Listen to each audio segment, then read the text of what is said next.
Fala pessoal, aqui é o Identidade Jovem falando e hoje nós vamos falar para vocês um novo projeto que está saindo do forninho agora. Exatamente. Um projeto do Identidade Jovem para esse ano de 2025 é o IDCast. O IDCast é o podcast do Identidade e tem como objetivo algumas coisas, como evangelizar pelas redes sociais, sermos edificados pela vida e pelos testemunhos, as palavras dos nossos convidados e também para a gente conhecer um pouquinho melhor do trabalho da nossa igreja local, que é a Terceira Igreja Presbiteriana Renovada. Exatamente. Assim como a gente já explicou, então agora vocês podem ficar com o primeiro episódio do IDCast. Começamos o nosso primeiro episódio do IDCast com o nosso pastor Ivan. Seja muito bem-vindo, pastor, nosso primeiro episódio. E hoje nós vamos falar algumas perguntas do ministério. Pastor Ivan é o nosso pastor da Terceira Igreja Presbiteriana Renovada do Caju, casado com a Leandra, tem 3 filhos, que é a Ana Caroline, o Marcos Vinícius e o Luiz Felipe. E vamos iniciar com as perguntas, pastor. Tudo bem. Pode começar, Ivan. Primeiro? Bom, pastor, a nossa primeira pergunta é: como foi a sua jornada até se tornar um pastor? Como descobriu que esse seria o seu chamado?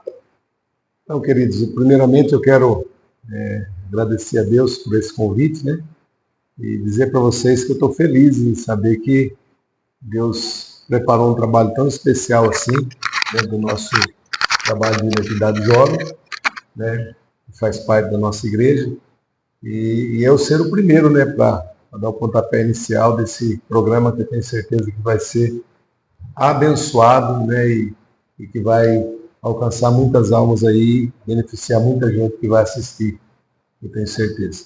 Agora, respondendo a sua pergunta, João, a minha trajetória, ela não foi uma experiência assim muito legal, porque a única coisa boa que eu trouxe dessa experiência foi conhecer a minha esposa, A gente se conheceu no ano de 93 e depois a gente teve um relacionamento e dentro desse relacionamento nós tivemos as 3 pérolas, que são nossos filhos, a Ana, a Gi já falou, o Marcos e o Luiz.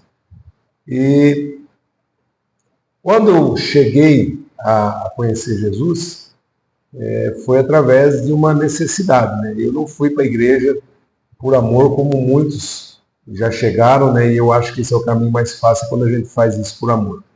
Eu fui pela dor, Eu acabei caindo numa depressão, e fui assim resgatado pelo Senhor e conheci Jesus no ano de 2024. E desse ano de 2024 em diante eu nunca mais deixei Cristo. 2004, 2005 a Leandra se converteu e nós nos abraçamos com Cristo e conseguimos criar os nossos filhos no caminho. Eles estão aí fazendo a obra junto conosco. 20 anos de convertido. 20 anos de conversão. Vai fazer agora 21 anos, Dia 10 de julho de 2004 foi minha conversão. Então agora vai fazer 21 anos que eu conheci Jesus. Dentro desses 21 anos, eu não deixei de ler a Bíblia nenhum ano. Todos os anos eu coloquei como meta para a minha vida. Enquanto eu tiver vida, eu quero ler a palavra pelo menos uma vez por ano. Então já fazem 21, vai ser pela 21ª vez que eu estou fazendo a leitura da Bíblia. E estamos aí. A experiência se tornou boa de 2004 para cá. Antes disso foram 7 anos de sofrimento. Eu casei com 96, casamos em 96, então foi assim uma experiência muito difícil, A Leandra foi muito guerreira, suportou, viver aquela vida comigo e quando chega em 2004, comecinho em 2004, ela já não suportando mais, chegou em mim e disse: olha, vamos terminar o nosso relacionamento porque você segue a sua vida, você gosta mais da bebida, gosta mais dos amigos, do futebol, do que propriamente da nossa família. Então, sendo assim, segue sua vida. E por isso eu fui cair em depressão, porque eu recebi um baque com essa resposta e eu tive que tomar uma decisão muito abrupta. Foi muito assim, em cima da hora. Quem estava acostumado com uma vida tão exagerada, né, bagunçada, uma vida que não tinha, era muito assim acelerada, e de repente eu paro seco, e essa parada seca me causou depressão profunda, onde eu fiquei 3 anos depressivo. E em 2004, no dia 10 de julho, eu recebi a visita do meu cunhado no meu quarto, no quarto da casa da minha mãe, e ele me chamou, onde eu perguntei que igreja que ele estava servindo a Deus, ele falou que era renovado, e sendo assim, nós fomos para o culto naquele primeiro dia, num culto numa casa, e lá eu aceitei Jesus, e estamos até hoje. Nossa, que bênção, pastor. Essa foi a nossa iniciação no Evangelho. É interessante, né? E algo que o pastor pontuou e eu observei, são 20 anos de trajetória, né? A gente sabe que hoje em dia, para nós jovens, é tão difícil ter essa constância, né, na caminhada com o Senhor. E eu queria saber do pastor, o que o pastor quer dizer para nós jovens, né, como se manter constante na caminhada com o Senhor. Bacana a sua pergunta, João. Salmo 119, versículo 9, vai dizer: de que maneira que o jovem pode manter puro o seu caminho? E lá o próprio salmista responde: observando em todo o tempo. Então, a maneira que vocês, jovens, vão conseguir ficar firmes com Jesus é observando a palavra de Deus, né? Eu costumo dizer que nós precisamos nos tornar fervorosos, né? E esse fervor, ele precisa, ninguém consegue deixar uma caneca de água quente sem acender o fogo, sim ou não? É preciso acender o fogo.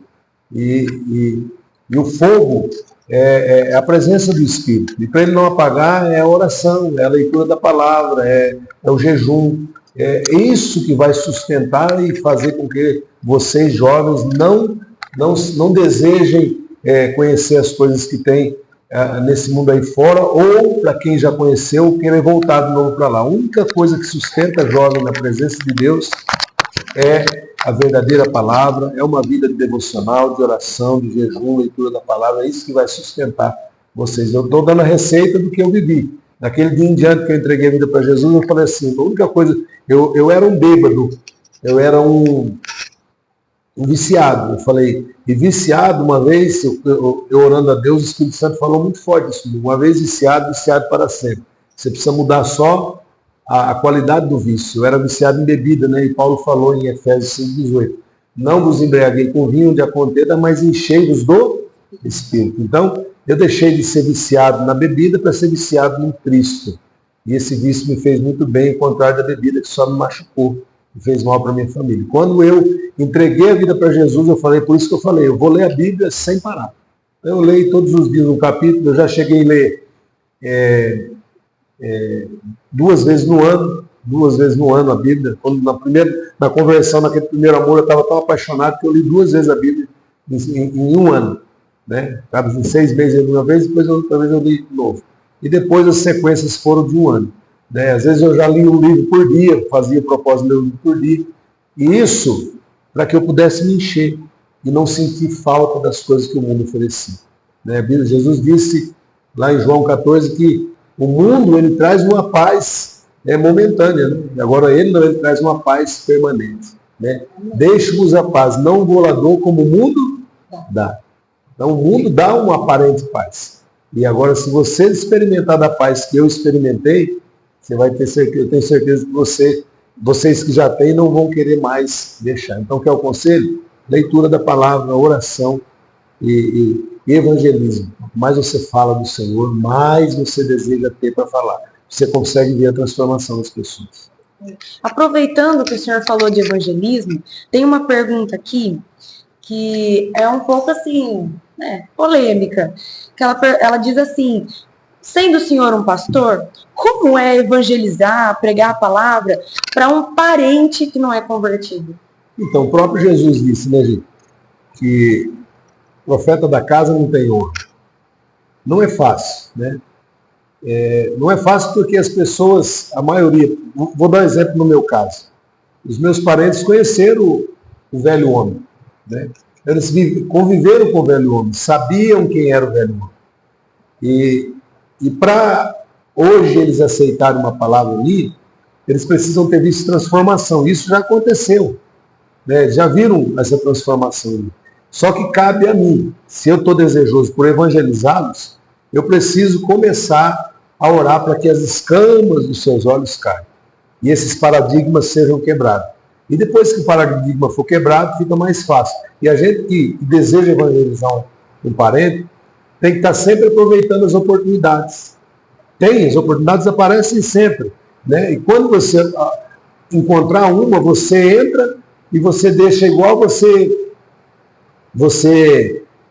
catar uma serrinha de passarinho e colocar lá a comida, né, para ele fora da gaiola. Coloca lá fora. Ele vem lá comer aquele pouquinho, ele vai sentir fome de novo. Ele vai embora, voar, mas uma hora ele sente fome. Quando ele sentir fome, ele sabe onde encontrar. Então assim quando você quiser evangelizar alguém chegado na sua casa, aproveitar as oportunidades. Antes disso, você já ter uma sequência de oração, de um tempo de oração por aquela pessoa, e sempre pedir ao Espírito Santo, me dá uma oportunidade.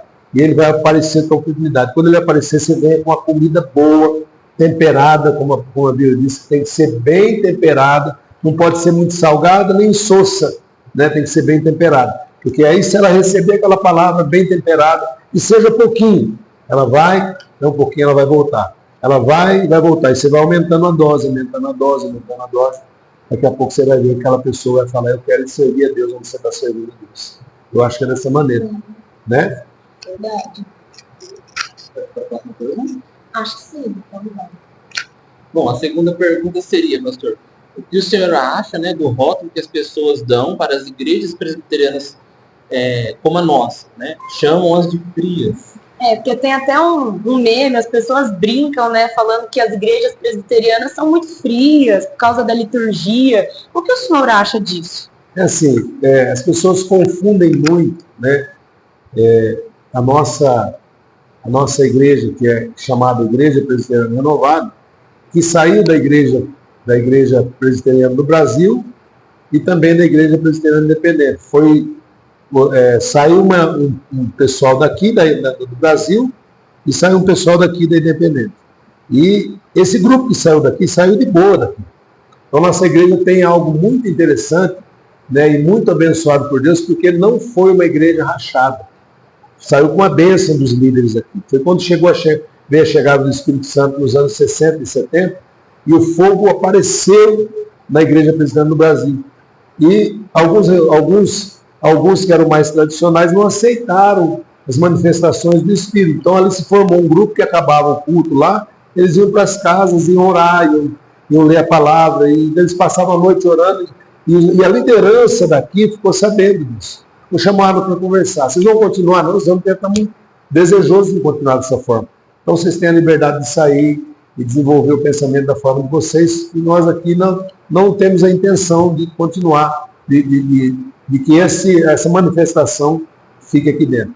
Esse foi o entendimento daqui, e aqui também foi bem parecido. Então formou-se dois grupos.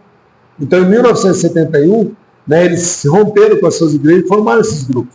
E ficou 3 anos, né, com esse rompimento, e daqui a pouco veio a entender, poxa vida, nós falamos a mesma língua, nós pensamos do mesmo jeito, então vamos unir os grupos e vamos formar a igreja. Em 1974, dia 8 de janeiro, formou-se a Igreja Presbiteriana Renovada, que é uma igreja fervorosa, que crê nos dons do Espírito, que acredita que tem confiança plena no agir do Espírito Santo, e nisso, essa ideia que as pessoas têm, elas confundem as coisas, né? Não tem conhecimento. Eu tenho amigos que já confundiram, e até depois que vieram assistir um culto nosso, entendeu que realmente não era da forma que eles pensavam.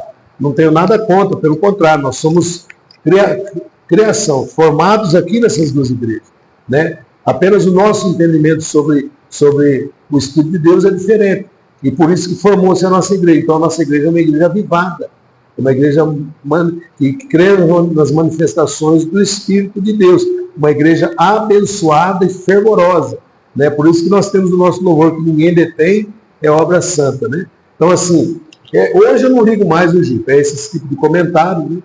Porque eu sei que não é verdade, e eu acho assim que é como quando falaram de Jesus para Natanael, Ele reclamou, aí chamaram, aí o outro falou, vem ver, né? Vem assistir um culto. Então eu acho assim, que se a gente ficar apegado a essas ideias, a ligar para isso, a gente vai acabar criando barreiras, né? Vai se tornar religioso, né? Isso vai afastar o que Deus quer que se aproxime, que é o fogo do Espírito sobre nós. Nós somos uma igreja avivada e temos desejo de avivar a nossa cidade através da própria juventude que nós temos formado aqui dentro do nosso meio.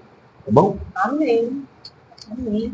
Para a próxima pergunta, é uma pergunta até para quem prega há bastante tempo, né? Como que você lida com situações que fogem do seu controle quando você está pregando, né? Já aconteceu alguma vez com você, né? De acontecer de uma criança chorar, desconcentrar metade da igreja, ou desconcentrar mesmo você, ou às vezes alguém falando muito alto, situações que fogem do seu controle e que na hora que você está pregando, justamente nesse momento. É assim, essas coisas vão te dando experiência no decorrer da caminhada, né?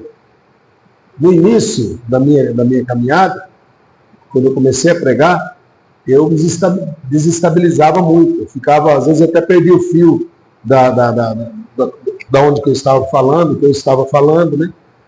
Às vezes eu tinha que refazer de novo. Então, de primeira mão, era assim, bem complicado, porque a gente se sentia, tirava o foco, né? Você ficava olhando para a igreja, por exemplo, aconteceu comigo já muitas vezes, e está pregando, aí uma criança sai, até hoje ainda acaba acontecendo, né? A criança sai de lá, e são crianças, né? A gente não vai repreender criança, né? Mas eles saem de lá e vêm lá no altar, eles gostam de vir no altar. E quando eles vêm para o altar, o foco vai todo sobre eles. E aí a gente tem que ter equilíbrio. Então eu acho que o que faz você se manter tranquilo, isso eu digo que depois de tempo, que a gente vai pegando um pouco mais de experiência, é o equilíbrio. Você precisa buscar em Cristo o equilíbrio, né? Você, naquele momento, saber respirar, né? Se você tem conhecimento de que a mãe ou o pai está no culto, você procura de uma forma assim, bem delicada, dar uma olhada lá para onde que tá os pais, né? E eles vão se tocar da necessidade de tirar a criança que está, sem precisar falar nada para ninguém. Você, às vezes, usa só com o seu olhar, a forma de olhar, o pai e a mãe já entendem que é necessário arrancar dali para não tirar o foco. Mas no início, volto a dizer, é muito constrangedor, porque você se perde, acaba se perdendo, né? Se vocês que estão pregando também, uma hora ou outra vai acontecer isso. Então, a palavra para vocês guardar no coração é o equilíbrio. Domínio próprio, para você não falar, que eu já vi muitas condições, né? Por exemplo, quando eu era criança, um fato bem interessante, nós jogávamos no time do padre aqui na cidade, não sei nem se vocês já ouviram falar sobre isso, tinha o padre João Enersóis Paulista, e tinha um time, e para fazer parte desse time tinha que assistir a missa. E eu achava ponto positivo. E isso formou muitos jovens, muitos garotos se formaram e se tornaram homens, pais de família por causa desse tipo de trabalho. Eu conheço muitos na nossa cidade que fizeram diferença e fazem diferença hoje na cidade, porque criaram essa doutrina desde lá de trás. Eu participei do time do padre, fui viajar para vários lugares com ele, jogar futebol, né? E uma vez eu achei uma situação bastante, assim, assustadora. E tinha uma mãe, ele estava dando o sermão dele, né? Chegou a hora dele dar um sermão, e tinha uma mãe que estava com um bebê no colo, e a criança começou a gritar muito. Chorar mesmo e gritar. E ele parou a missa e chamou a atenção lá no altar. Ele falou: mãe, arranca essa criança daqui, leva para chorar lá na praça. Que aqui dentro não é lugar da criança chorando. A mãe saiu chorando de dentro da igreja, né? E foi uma situação assim, bastante constrangedora. E eu tomei isso para mim, porque quando eu vi aquilo lá, eu guardei no meu coração. E quando eu estou pregando, às vezes eu lembro disso. Acontece muito de uma criança vir. E eu sou avô agora, minha netinha está crescendo. Daqui a pouco pode ser, que nem já aconteceu esse dia atrás, de eu estar pregando, ela começar a gritar. E eu olhar para minha filha assim, que pega ela e leva lá para o fundo. Aí a Carol já catou, levantou e foi lá para o fundo. Então, assim, acontece muito, mas seja equilibrado, né? A Bíblia diz que nós temos o fruto do Espírito. E um dos gominhos do fruto é o domínio próprio. Então, para quem prega, para quem fala de Jesus, para quem evangeliza, precisa ter domínio próprio. Então, essa é a dica que eu deixo. É interessante que você tem que saber lidar nesses momentos, né? E se você parar para pensar, você tem que saber lidar com a situação e para a atenção da igreja não se focar naquilo que está acontecendo, porque senão perde todo o fio da meada e aí toda a igreja se dispersa por causa de uma coisinha pequena. Exatamente. Já tem vezes eu falo assim, pessoal, deixa a criança andar na igreja, não tem problema não. Celular, o senhor acha um problema? Muito, muito. Já aconteceu um caso também bastante interessante comigo, eu estava pregando numa determinada igreja, e a igreja tinha muita gente, sabe, naquele dia. E era uma tarde de bênção. E o meu celular tocou. Naquele dia em diante, meu celular tocou. Só que aí que eu fiz? Eu atendi e deixei em cima do altar. Eu pregando para a pessoa, e a pessoa escutou a mensagem de 15 minutos. Então, de alguma forma... Já evangelizou, já. De alguma forma entrou no coração, né? Então, foi uma situação bem assim... para mim, que trouxe aprendizado. Poxa vida, você é pastor, rapaz, você vai andar com o celular ligado na hora da mensagem. Então, hoje em dia, eu uso bastante esse momento aqui de não perturbe, né? Então, se toca lá, eu deixo lá, tá tocando, mas não está perturbando ninguém. Então, é assim, acontece celular. Então, são coisas inusitadas, mas que acabam acontecendo. E você tem que ter equilíbrio. Então, tenha jogo de cintura na hora. Se for necessário você chamar a atenção da igreja, irmãos, presta atenção aqui. A criança está andando, deixa a criança andar. Isso já chama a atenção da mãe lá atrás, que fala, poxa vida, está tirando a atenção da igreja. Isso quer dizer, você não ofendeu a mãe, né? Você resolveu da igreja e a mãe vai ali buscar a criança. Então, são situações que Deus vai dar para vocês, né? Jogo de cintura para vocês trabalharem, para não causar uma situação constrangedora, não ferir ninguém, porque você sabe que as pessoas se ferem fácil, né? E às vezes não voltam mais para a igreja por causa disso. Então, tem que tomar bastante cuidado. Última pergunta, para nós finalizarmos. Vamos lá. Pastor, como que foi o processo de criar, né, seus 3 filhos na igreja, como a gente já apresentou? E qual que é o conselho que você nos dá para criar os filhos, né, na comunhão de verdade, né? Então, o processo foi assim, João. Como eu já falei atrás, que quando entreguei a vida para Jesus, eu tomei partido de ler a palavra, ler a Bíblia, né? E eles eram pequenininhos, né? A Carol tinha 7 anos, o Marcos tinha 98, tinha 4 anos, e o Luiz tinha 2. Então, eu já comecei a pôr na cabeça deles que a leitura da Bíblia era importante. Não só eu, o Leandro também.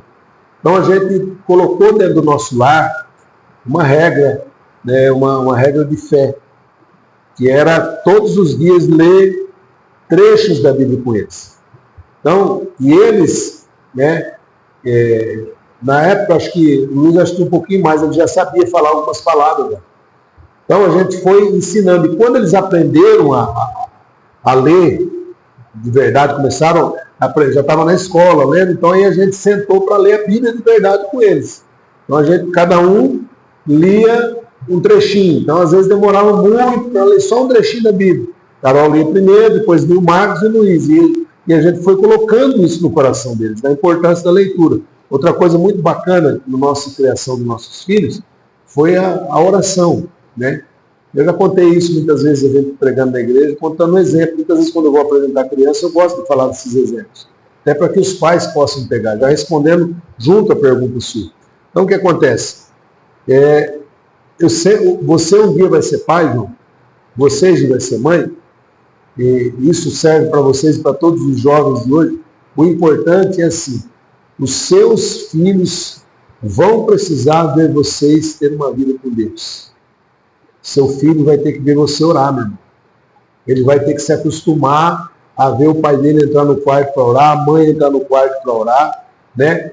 Então, você vai ver que Susana Wesley, a mãe de John Wesley, ela tinha, se não me engano, 8 filhos, eu não vou recordar agora. E ela não abria mão de orar 1 hora por dia. E todas as crianças sabiam que ela ia entrar aquela hora para orar, e naquele período eles ficavam em silêncio, quietinho, porque sabia que a mãe estava lá orando.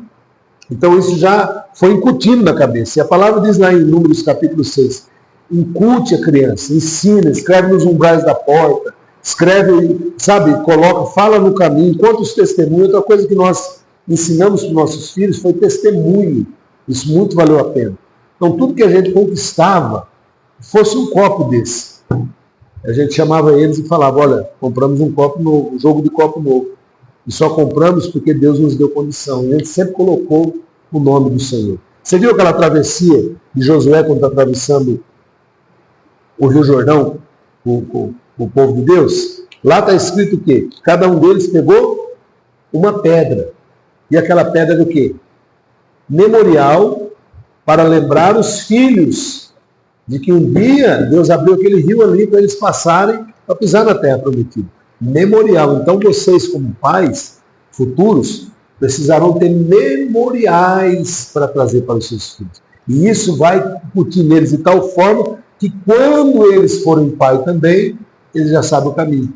Então, não tem como seus filhos se tornarem cristãos no futuro se vocês, os pais, não ensinarem. A igreja só é um suporte, mas o verdadeiro ensinamento está lá dentro da sua casa. Você vai ser o sacerdote do seu lar. Então, lá dentro da sua casa, é você que vai levar o carro-chefe para eles poderem entender que Deus habita naquela casa e que naquela casa é uma casa de oração, uma casa de leitura. Então, tudo parte de você. E vice-versa, a Giovana, como mãe, futuramente vai ter que cuidar dos filhos em casa, né,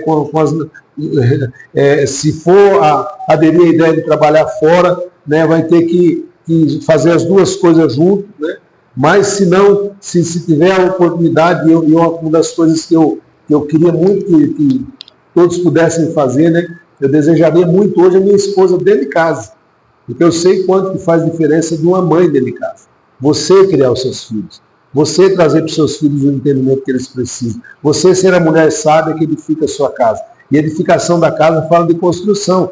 E construção coloca os filhos dentro. Os filhos vão se tornar homens e mulheres de Deus porque tem uma mãe que sabe ensinar e um pai que sabe mostrar o caminho. Então, eu acho que é por aí.